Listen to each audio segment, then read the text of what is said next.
Bonsoir à tous et bienvenue à cette grande édition du journal sur Amen Télévision, la télé autrement.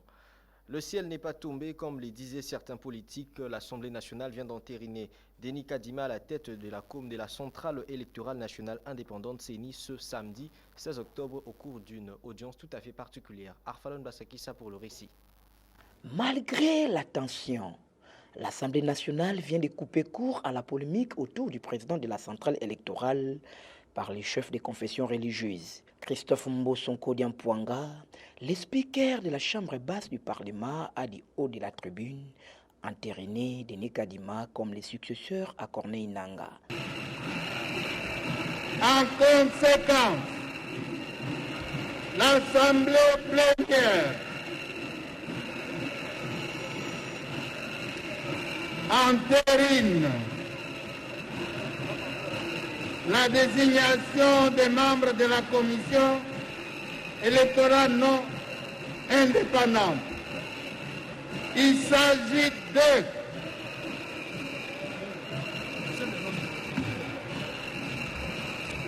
Monsieur Kadima Kazadi Denis, Monsieur Ilanga Lembo, bienvenue. Madame Mtsera Moulela Patricia.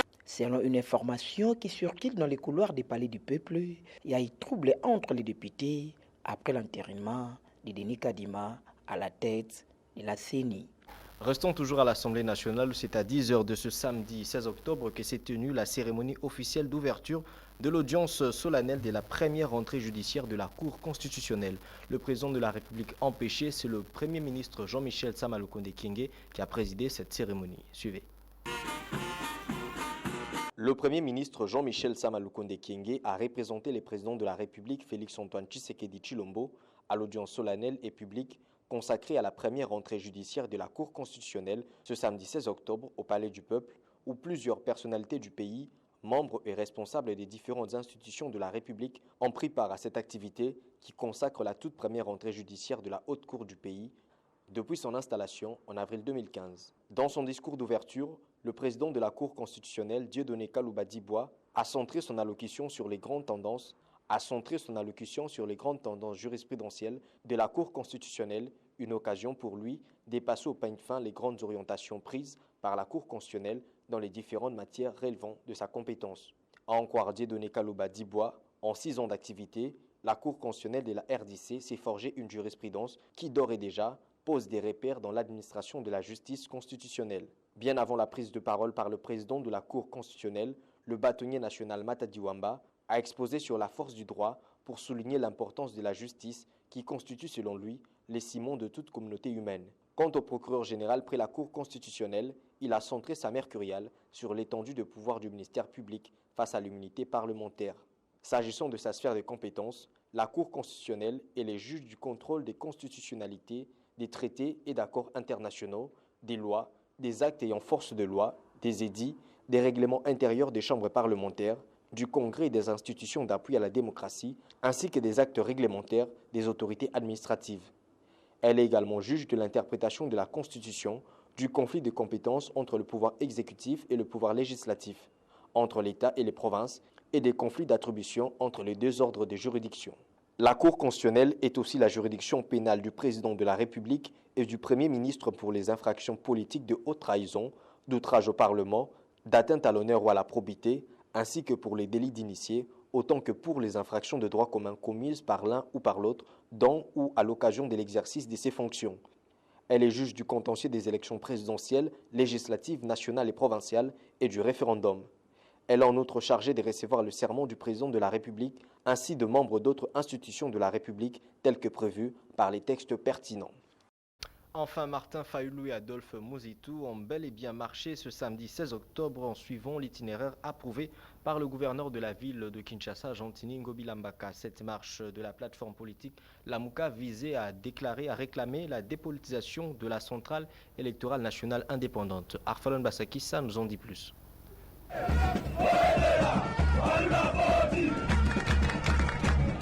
De la commune d'Ngaba en passant par Limba et Limité, tout s'est passé comme prévu.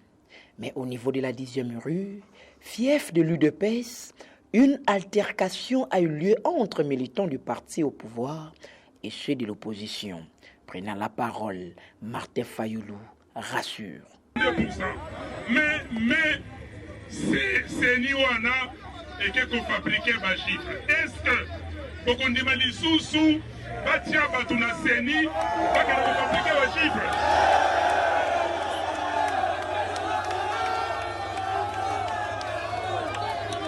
Est-ce que pour qu'on dit Batia Batu, pas qu'on fabriquer ma chiffre?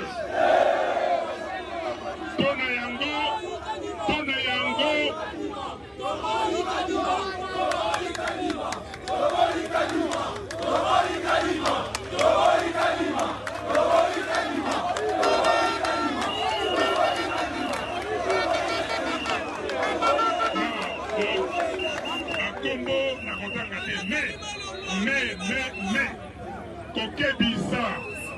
Il faut qu'on kebisa moto yo boza kubenga citoyen soki nani kuna citoyen nani nazali ko kebisa ye tokani soki alingi komeka aleka molai na biso aluka molai ya bana Kongo akokoka yango te. Oyebisa ye makambo yalingi kosala atika yango. Tozali na besoin ya seni oyo lobi ekosala musala malamu, oyo lobi ekoprononce ba resultat oyo bana ya Congo balingi. Eza boye te. Alors oyebisa ngai soki moto wana akontinue na mbeba na ye osengi nga nasala nini? Tokende na palais du peuple, tokende kozwai na palais du peuple. Bon, tolobi boye bomi bongama, s'il vous plaît, la likambo lisekite bomi bongama. Nalobi nini? Tokokende kuna na palais du peuple. Rappelons que, contrairement aux précédentes marches souvent réprimées par la police nationale congolaise, le gouvernement provincial a mis à la disposition des manifestants une police respectueuse des droits de l'homme et des manifestations garanties par la Constitution de la République, a-t-il indiqué Martin Fayoulou.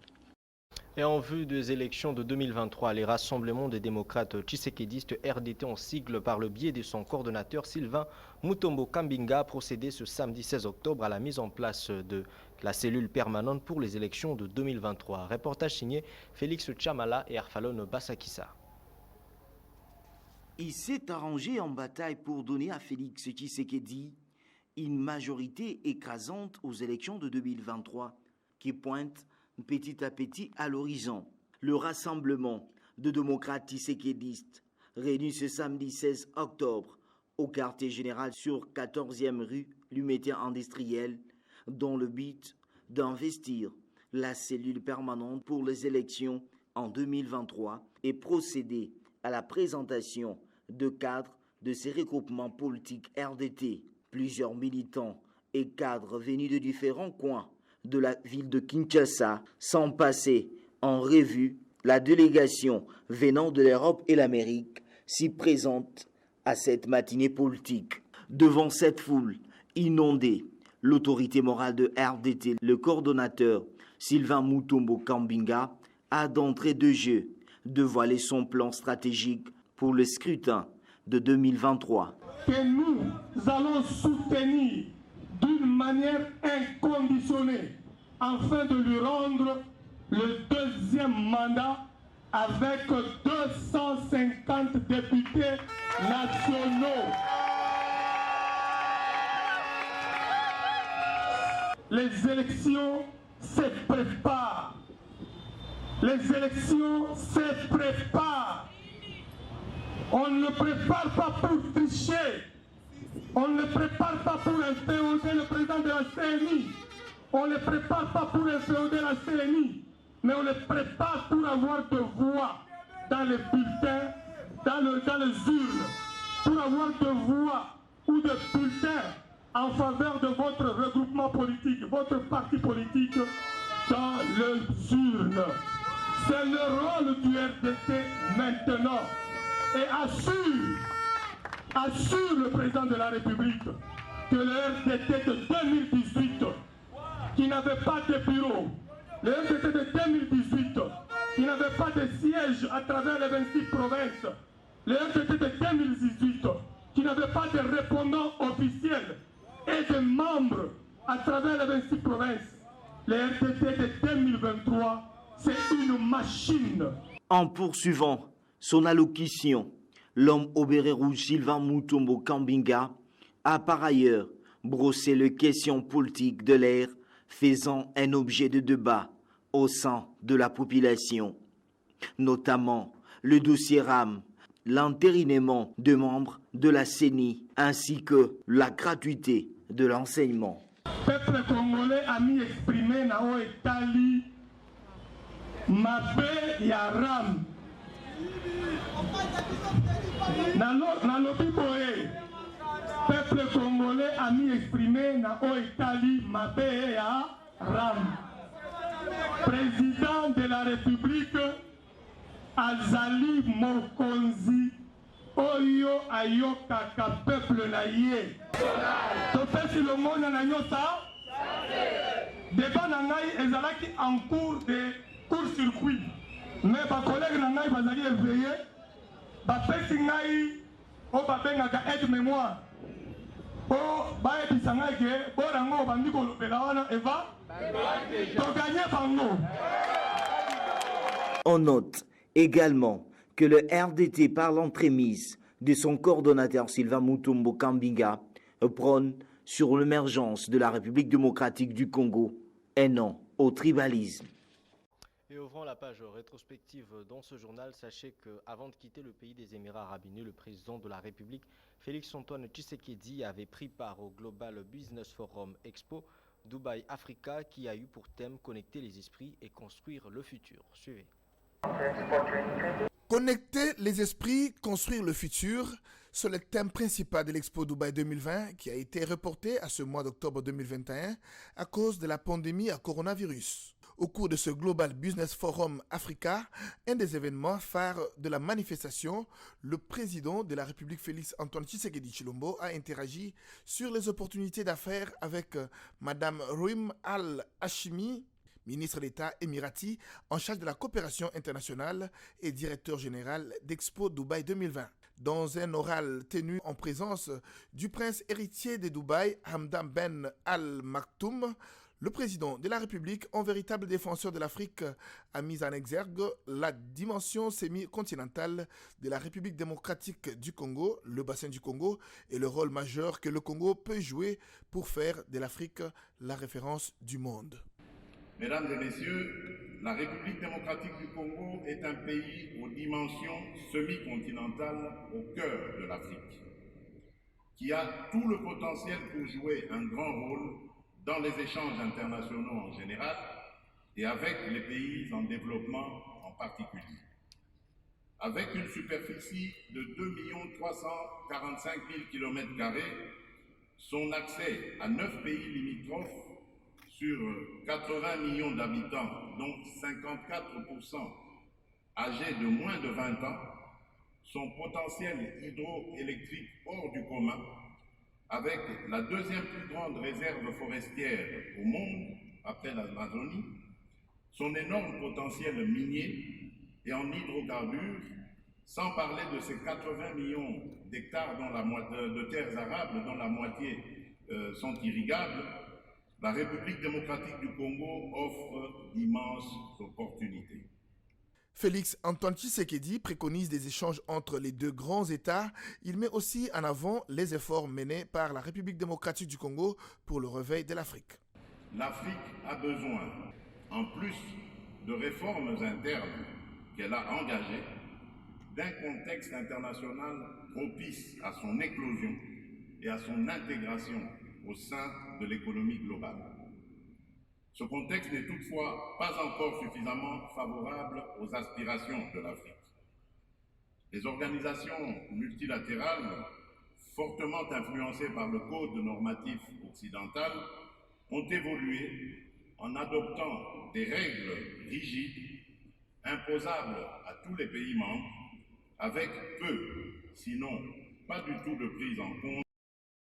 Le ministre de Pétantique, Augustin Kibassa Maliba, était devant la représentation nationale pour répondre aux préoccupations soulevées à la plénière du 29 septembre dernier par les députés nationaux au sujet de la taxe RAM. Suivez.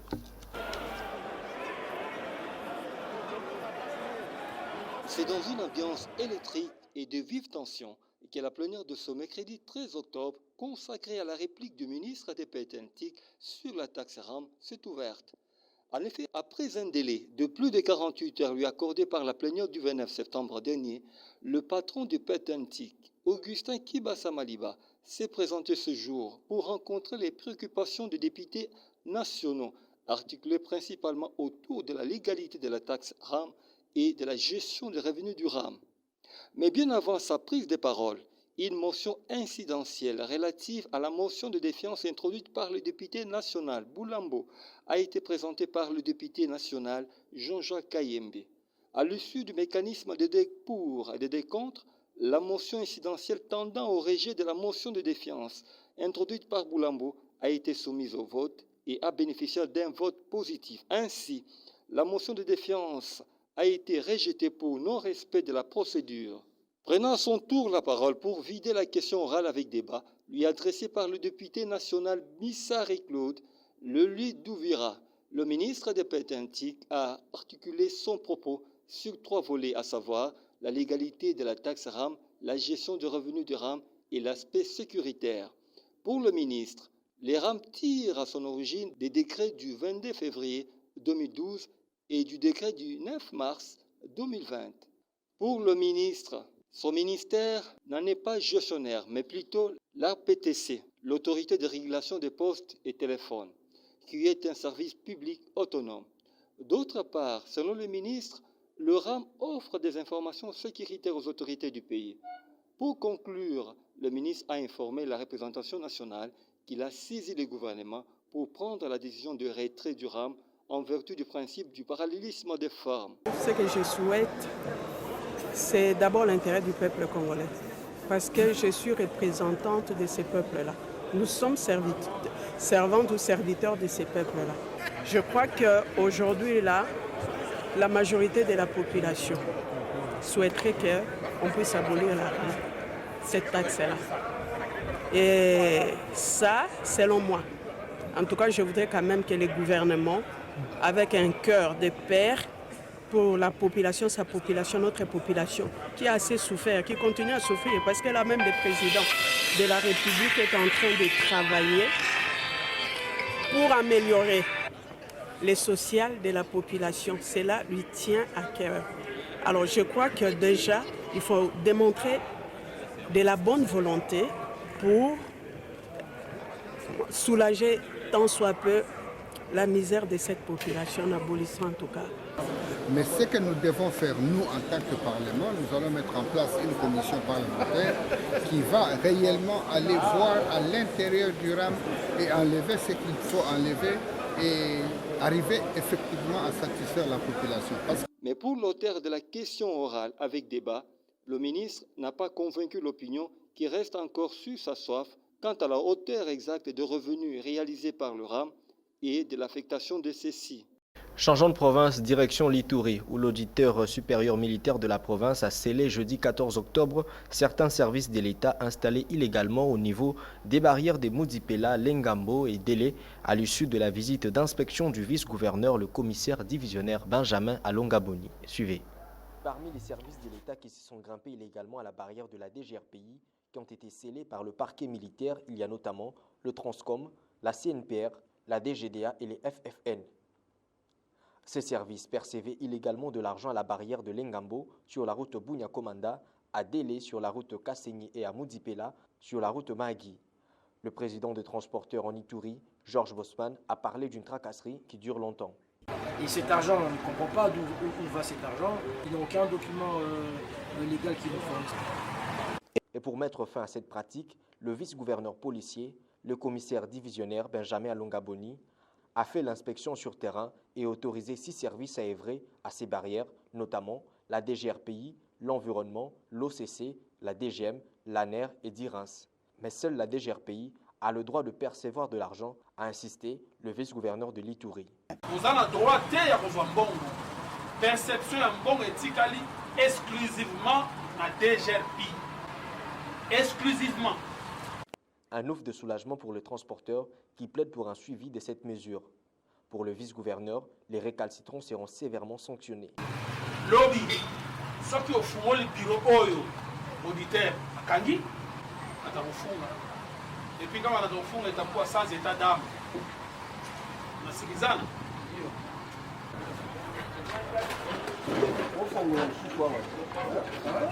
Rappelons que c'est pour la énième fois, avant l'état de siège, que ces services soient déguerpis des barrières de la DGRPI. Les services frappés par cette mesure doivent écrire officiellement aux autorités provinciales qui pourront juger, utile ou non, de leur présence à des barrières. Et puis à Kinshasa, la publication des résultats de l'examen d'État s'est effectuée le mardi 12 octobre dernier, premièrement dans la circonscription de la Tchangou et du Moamba, avant de se poursuivre le mercredi 13 octobre pour la circonscription de Funa et de Lukunga. Suivez. Après une longue période d'attente, le suspense est enfin levé. Pour les candidats à l'examen d'État, session 2020-2021 de la ville-province de Kinshasa, capitale de la République démocratique du Congo, qui attendait impatiemment les résultats de l'exétat depuis plusieurs jours. Si on est dans certains coins de la capitale, l'ambiance était bon train. Dans la commune de Limité et celle de Lemba, où les finalistes de ces épreuves jubilaient la joie sur la moto. D'autres, par contre, préféraient de faire les pieds. En effet, le ministre de l'Enseignement primaire, secondaire et technique, Tony Mwaba, a rendu public ce lundi 11 octobre 2021 la liste des meilleurs lauréats de la ville de Kinshasa. La publication des résultats par les sociétés de télécommunications est annoncée pour ce mardi 12 septembre. On note également que la police congolaise a renforcé des mesures pour empêcher des tapages provoqués comme à l'accoutumée par ces finalistes.